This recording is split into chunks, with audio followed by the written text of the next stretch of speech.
Այսօր այստեղ Արթուր Սարգսյանի 18 հաղթարների սրբազանի մասին կեղծիք հնչեցել։ Ուզում եմ հիշեցնել, խորհրդարանը շարունակում է մնալ ոչ լեգիտիմ։ Արթուր Սարգսյանը ոչ միայն զրկված է ազգային ժողովի աշխատանքներին մասնակցել, այլ նաև շարունակում են նրա բացակայությունից օգտվել, կեղծիք տարածել, սուտ տարածել, նրան վերագրվող իբր արարքների հետ կապված։ Ու մեկ էլ Արթուր Սարգսյանի Բաքրատ Սրբազանի մյուսների դատավոր Ֆարխոյանի այսքան ամիս անօրինական որոշումները ճպցնում էր, կալանքները շարունակում էր, երբ որ այլևս էլ օրենքը թույլ չէր տալիս կալանք պահել, Բաքրատ Սրբազանին տվեցիր տնային կալանք, արդեն համարեցին նախկին։ Բոլոր դատավորները թող հիշեն, կօգտագործեն, երբ պետք եղավ կթողնեն մի կողմ։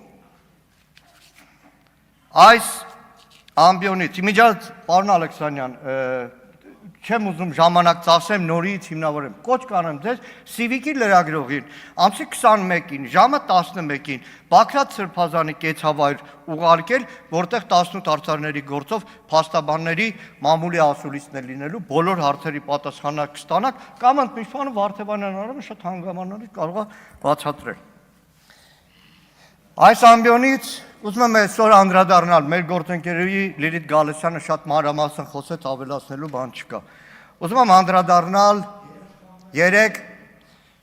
անկյունակարային վտանգավոր հայտարարությունների, որոնք վերաբերվում են հայկական սփյուռքին։ Նախ այս ամբիոնից իմ լավ ընկերներ Արամ Համբարյանին, Մուրադ Փափազյանին, Գասպար Կարապետյանին ներողություն եմ խնդրում։ Ընկերներ, վստահ եմ, որ Արամը Համբարյան էլի ոնց եղել է կոնգրեսի պետդեպարտամենտի դռները բացելու է, բոլորը նրա կարծիքը հարցնելու են ու մեկը չի ասելու։ Գիտեք, Հայաստանի պարլամենտում Արման Եղոյանն ասեց մանդատը ուր է։ Մանդատ աշխատանքով են ձեռք բերում եւ ամերիկահայության աջակցությունը հայ դատի հանձնախմբին այդ մանդատն է։ Մուրադ Փափազյանը շարունակելու է, օրինակ մյուս տարի փետրվարին ամենամյա հայկական համայնքի Ֆրանսիայի նախագահի հետ ընթրիք է։ Մակրոնը չի գալու ասի, պարոն Փափազյան, մանդատը ուր է, ինչով է մանդատով։ Թեև ասեմ դες, Մուրադը Փափազյան համաֆրանսիական հայության քվեարկության արդյունքում է, որ հասարակական կազմակերպությունների համակարգող խորհրդի համանախագահն է։ Գասպար Կարապետյանը շարունակելու էր չարքաշ աշխատանքը։ Այ օրինակ, երբ որ Գասպար Կարապետյանը նախաձեռնում էր 22 թվականի նոյեմբերին Եվրախորհրդարանի փոխնախագահ Ֆաբրիո Մոսիմա Կաստալդոին եւ Եվրոպարլամենտի падգամավորների կազմակերպեց ուղարկեց Հայաստան, Արման Եղոյան հպարտությամբ ընդունում է, Եվրախորհրդարանի փոխնախագահը չէր ասում, պարոն Կարապետյան, մանդատ ունես, որ հիմա մեզ կազմակերպում ես, որ գնանք Հայաստան։ Գիտեք, իմ գործընկերները ինձ շատ հաճախ մեղադրում են, ասում են պատմական փաստեր ես բերում, հերիք-հայրիկա,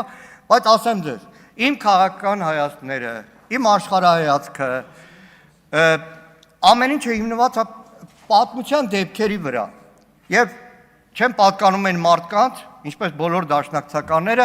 որ ենթադրենք մի օր շեֆն ասի պետքա Արցախ բառը չօգտագործես, մենակ Ղարաբաղ, հանգարտ Լեռնային Ղարաբաղ էլ չասես, բոլորը միաբերան ասեն։ Մի օր ասեն անկախության հռչակագիրը գովա, մի օր ասեն կոնֆլիկտատինա, բոլորը միաբերան ասեն։ 2006 թվականի աշունն էր падգամավոր է Ստամբուլում մամլո մեծ համաժողով էր։ Աշխարհի խոշորագույն համաժողովներից մեկն էր։ Առաջին անգամ հայտնում եմ Ստամբուլում, բայց հասկանում եմ, որ լավ, ուղղակի մասնակցությունը նորմալ չէ։ Եվ առիթ եղավ Էրդողանի աչքերին նայելով խոսեցի հայոց ցեղասպանությունից։ Մանրամասն թուրքական բոլոր կայանները ուղիղ եթեր էին տալիս։ Իր առաջին արձագանքը գիտեք ինձ ինչ եղավ։ Դու սփյուռքի ազդեցության տակ ես։ Ու իրականում այս տարիների ընթացքում Թուրքիայի խոսույթի մեջ ամենամեծ հակառակորդը տեսել է սփյուռքը, որտեղ գիտակցել են հզորությունը, որ ունի հայկական սփյուռքը եւ սփյուռքի կառուցված մասերը։ Խոսում եմ Մուրադ Փափազյանի մանդատի։ Նայեք, Տրթատը կարող է հիշի, թուրքագետը։ 90-ականներին Թուրքիայում մեծ սկանդալ եղավ, հետաքննություն եղավ, մի մեծ թղթածրար մշակվեց վարչապետի համար, այդ օրվա Ելմազի համար, որը նաև հետո հրատարակվեց։ Մի բաժին կա, Թուրքիայի գաղտնի ծառայությունների, Եվրոպայի Թուրքիայի մաֆիայի պարագլուխ Աբդուլլա Չատլի համագործակցությունը ընդդեմ հայկական թիրախների 80-ականներ, երբ որ մահափորձեր են արել, եթե Մուրադ Փափազյանի հոր մեքենայի տակ 85 թվականի մայիսի 1-ին ռումբ են դրել, ֆրանսիական անվտանգության մարմինները կասեցրել են, գնդակոծվել են դաշնակցության գրասենյակներ, հուշարձաններ, ու այսքանից հետո Էրդողանը հանգիստ ոտին գցած արդեն նստելու է, ինքը հանգիստ է, Սփյուռքի մասին կարա չխոսի, Հայաստանի ազգային ժողովում խոսում է,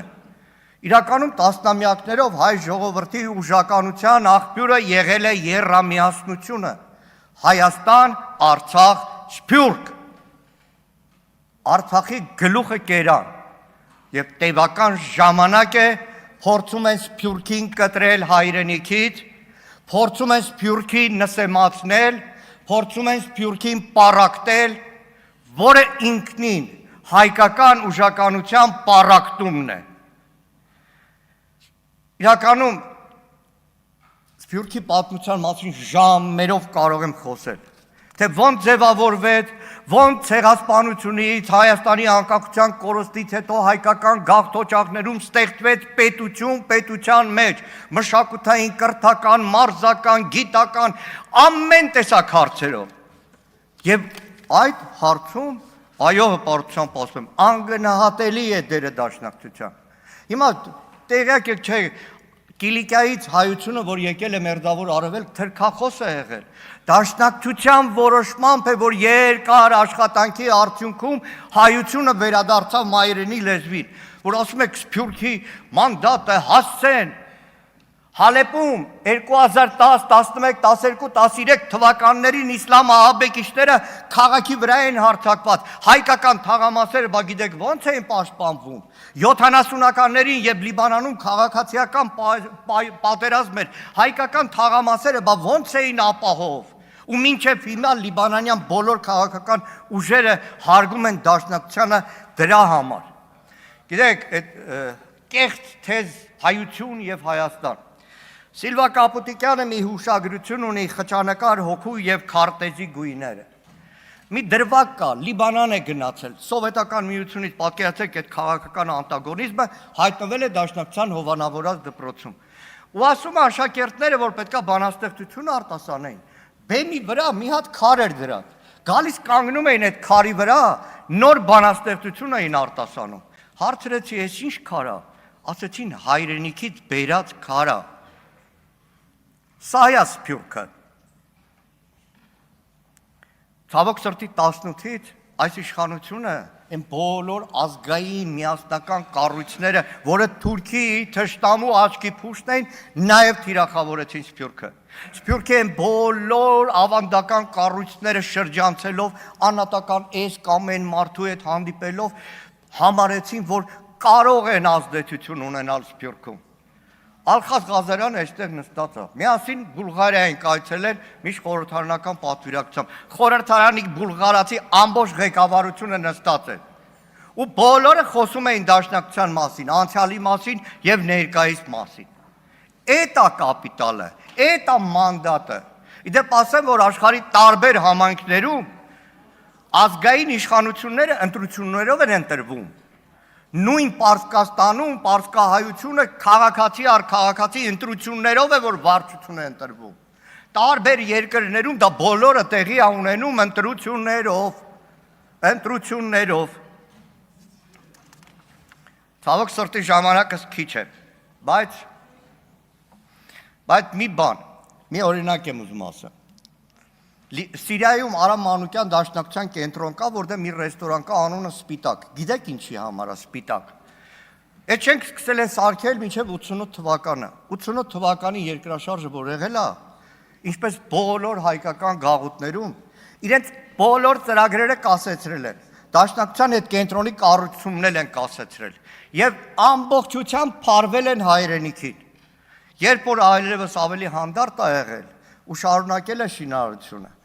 ուղղակի հիշատակ դրա Սպիտակի երկրաշարժի։ Այդ հավաքատեղին կոչվում է Սպիտակ։ Շնորհակալ եմ։